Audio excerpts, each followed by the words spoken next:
प्यारे मित्रों एवं प्यारे बच्चों, आज के क्लास में आप लोगों का हार्दिक अभिनंदन है। मित्रों, एक बार फिर से कहेंगे लाइक और सब्सक्राइब आप लोग जरूर कर दिया करिए। चलिए 71 नंबर पे आ जाते हैं। इसके पहले 70 नंबर हम लोग पढ़ चुके हैं। इसमें आगे हम लोग पढ़ते हैं, पर्वतों पर बना दुर्ग कहलाता है। मित्रों, जो पर्वतों पर बना दुर्ग हो या पर्वतों से घिरा दुर्ग हो, याद रखिएगा, या तो पर्वत के ऊपर बना हो या चारों तरफ पर्वत हो, पर्वतों से घिरा हो या पर्वतों पर बना हो, उस दुर्ग को पार्वत दुर्ग कहते हैं। ठीक है।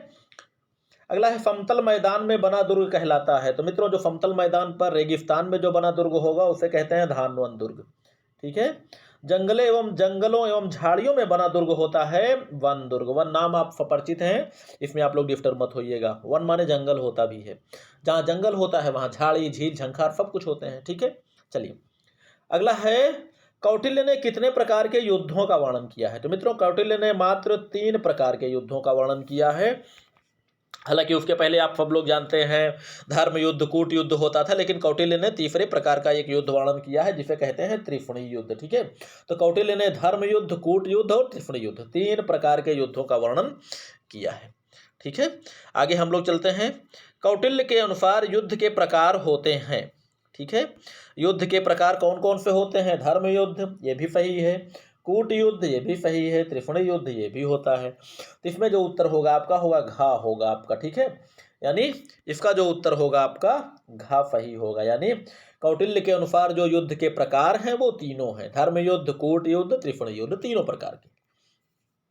अगला है, यंत्रों द्वारा फेंक कर मारे जाने वाले अस्त्र कहलाते थे। तो यंत्रों द्वारा जो फेंक कर मारे जाते थे उसे कहते थे यंत्र मुक्त। ठीक है। इसमें हमने 2 विकल्प ही लिखा है, लेकिन 4 होंगे आपके पास, इतना ध्यान रखिएगा।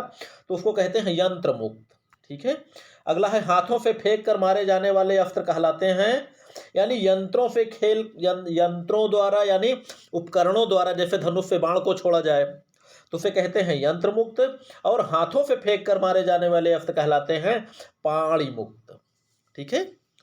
अगला है, वापस बुलाए जाने वाले अस्त्र कहलाते हैं मुक्त संधारित या मुक्त संधारित। ठीक है। अगला है, हाथों से पकड़कर लड़े जाने वाले अस्त्र क्या कहलाते हैं? उन्हें कहा जाता है अमुक्त। ठीक। कौटिल्य के अनुसार स्थिर यंत्रों का वर्णन किया गया है, यानी कितने प्रकार के स्थिर यंत्रों का वर्णन किया गया है? तो स्थिर यंत्रों का वर्णन 10 प्रकार का किया गया है। कौटिल्य ने कितने प्रकार के चल यंत्रों का वर्णन किया है? तो मित्रों, चल यंत्रों का वर्णन इन्होंने 17 प्रकार का किया है। कौटिल्य के अनुसार धनुष का वर्णन किया है, यानी कितने प्रकार के धनुष का वर्णन किया है कौटिल्य ने? तो कौटिल्य ने 4 प्रकार के धनुषों का वर्णन किया है। अगला है, कौटिल्य ने कितने प्रकार के बाणों का वर्णन किया है? तो मित्रों, बाणों का वर्णन इन्होंने जो किया है 5 प्रकार के बाणों का वर्णन किया है। ठीक। अगला है, कौटिल्य ने कितने प्रकार के तलवारों का वर्णन किया है? तो कौटिल्य ने 3 प्रकार के तलवारों का वर्णन किया है। तो उत्तर इसमें खा सही होगा। अगला है, गले की रक्षा करने वाला कवच कहलाता था।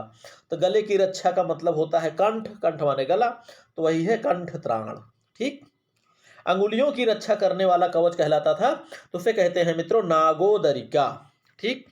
नागोदरिका। सिर की रक्षा करने वाला कवच कहलाता था, वो होता है सिरस्त्राण। ठीक है। जो लोहे का टोप होता था, लेकिन कहा जाता था सिरस्त्राण। अगला है, मंडल सिद्धांत के जन्मदाता कौन है? तो मित्रों याद रखिएगा, मंडल सिद्धांत के जन्मदाता हैं आचार्य कौटिल्य। ठीक है। फिर से एक बार आपको बता रहे हैं, मंडल सिद्धांत के जन्मदाता हैं आचार्य कौटिल्य। कौटिल्य ने मंडल सिद्धांत के अंतर्गत कितने राज्यों का वर्णन किया है? तो वो होता है 12।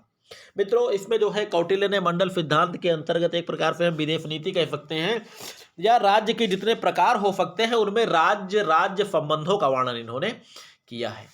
एक राज्य का दूसरे राज्य से किस प्रकार संबंध हो सकते हैं, इसका वर्णन इन्होंने किया है। ठीक है। अगला है, आसन क्या है? आसन क्या होता है? संधि, विग्रह, आसन, संशय, यान, द्वैधी भाव, ये सब क्या है? विदेश नीतियां हैं। प्राचीन काल की विदेश नीतियां जो कौटिल्य ने वर्णन किया है 6 प्रकार की होती हैं, इनमें आसन भी एक है।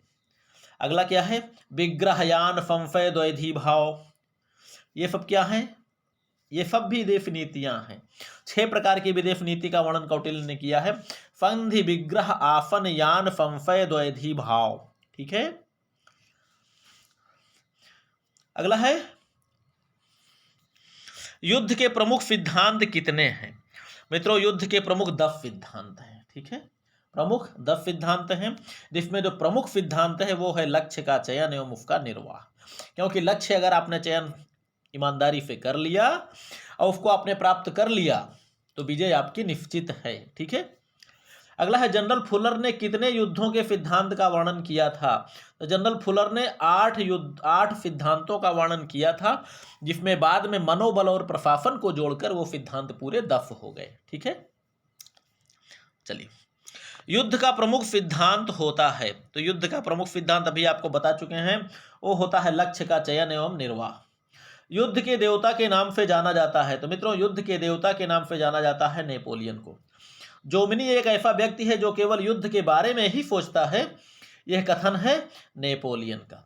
मित्रों, नेपोलियन की ही सेना में जोमिनी उसका जो है एक कर्नल के पद पर आसीन था। ठीक है, हालांकि नाम जोमिनी का लिखा जाता है जनरल एंटोनी हेनरी जोमिनी, लेकिन 1815 में जब नेपोलियन का पतन हो गया तो जोमिनी बेचारा क्या करे, जोमिनी चला गया रूस, तो जहाँ के रूस के जार सिकंदर ने उसे जो है जनरल बना दिया, जबकि नेपोलियन की सेना में जोमिनी केवल मात्र एक कर्नल के पद तक ही था। अगला है सैन्य शक्ति कम होने पर भी आक्रामक कार्यवाही एवं आक्रमण की पहल से युद्ध को जीता जा सकता है, यह कथन है। यह कथन किसका है? यह कथन है मित्रों फ्रेडरिक महान का। ठीक है, चलिए आगे बढ़ते हैं। अगला है युद्ध की सफलता का मूल मंत्र है कि बार बार आक्रमण करो, यह कथन किसका है? यह कथन है जनरल पैटर्न का। ठीक है, नेपोलियन की सेना की गति प्रति मिनट कितनी होती थी? तो मित्रों याद रखिएगा, नेपोलियन की गति, सेना की गति, पैदल सेना की गति याद रखिएगा। इसमें नेपोलियन की ये जो पैदल सेना होती थी, इसमें हमने सेना ही लिखा है, तो लेकिन आपको एक बार फिर से बता दे रहे हैं, वो सिर्फ पैदल सेना की गति है। वो होती थी 120 कदम प्रति मिनट, 1 मिनट में 120 कदम। अगला है ब्लिट्जक्रिग समरतंत्र किस देश ने प्रयोग किया? तो मित्रों याद रखिएगा, ब्लिट्जक्रिग समरतंत्र द्वितीय विश्व युद्ध में यह जर्मनी ने प्रयोग किया था। ठीक है, ब्लिट्जक्रिग समरतंत्र जर्मनी ने प्रयोग किया था। अब ब्लिट्जक्रिग समरतंत्र ये देन किसकी है? तो ये देन है लिटिल हार्ट की। ठीक है मित्रों, चलिए अब बहुत ज़्यादा जो है इसको थोड़ा सा हम वीडियो यहीं पे समाप्त करेंगे, नहीं तो वीडियो लंबा हो जाएगा। बाकी पढ़िए लिखिए, मस्त रहिए, खुश रहिए, बहुत लंबा वीडियो देखने में भी आप ऊबने लगेंगे। ठीक है, चलिए मित्रों खूब पढ़िए, लाइक और सब्सक्राइब का विशेष ध्यान रखना बच्चों।